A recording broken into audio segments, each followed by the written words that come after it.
jijiyey waxay ahaayeen laba xayl oo ka mid ahaa brigade-ka saddexaad rajmintiga afraad ee horay u deganaan jiray degmada Qabdidahar balse dagaalkii galbeedka City ee xuduudda Cafarta loo soo qaaday kadib markay soo gaadheen Jigjiga gaar ahaan xarada Garab Case oo ay si nabad ah u galeen xarada iyagoon wax dhib ah samaynin kadibna intay waardiis ka bixiyeen meel gaar ah ka degay xarada ayaa waxaa Jigjiga soo galay taliyaha ciidanka Liyuga Maxamed Xaaji Tuur oo muddo 3 cisho ah ku maqnaa Shilaabo wuxuuna yimid isagoo wata laba gaari oo teknika ah oo uga yeedhay rajmintiga qoryaha waaweyn ee degan degmada Calaale ee gobolka Shabeelle Maxamed Xaaji Tuur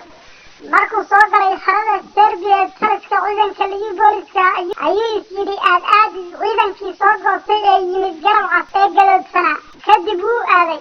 markuu marayo kadinkii xarada Garab Case ayay ciidanku qoryihii boobeen kadibna Maxamed Xaaji Tuur dib ayuu soo cararay wuxuuna u diray saraakiil kale oo caadi ah oo sii joogtay Jigjiga wuxuuna ku yidhi warbal soo weydiiya waxay rabaan balaayadu way u tageen ciidankii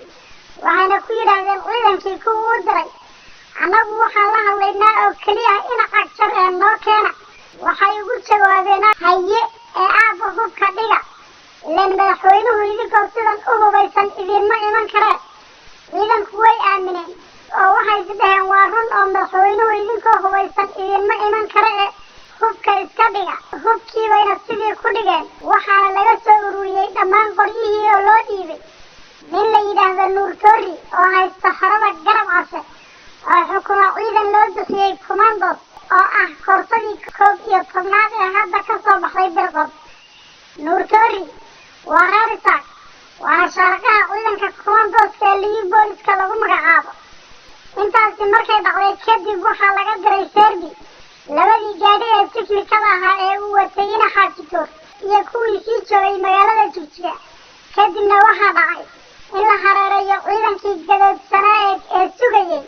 in loo keeno ina cagjar qoryihiina laga ururiyey waxaana hadda lagu hayaa meel bannaan oo barxad Garab Case ka mid ah oo dhaxan iyo qabow ah waxaa marba askari la weydiinayaa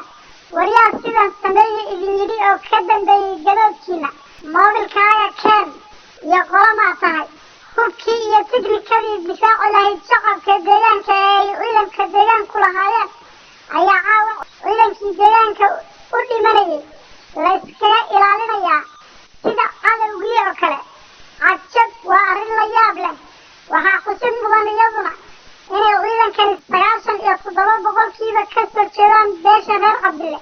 ee uu ina cagjar dagaalka gaarka ah kula jiro dhanka kale ciidankii galbeedka City ku haray ayaa laba kooxood u kala jabay xabad bayna isku rideen haddana waxay kala fadhiyaan laba goobood oo dhufays bay isugu jiraan wixii ka soo kordha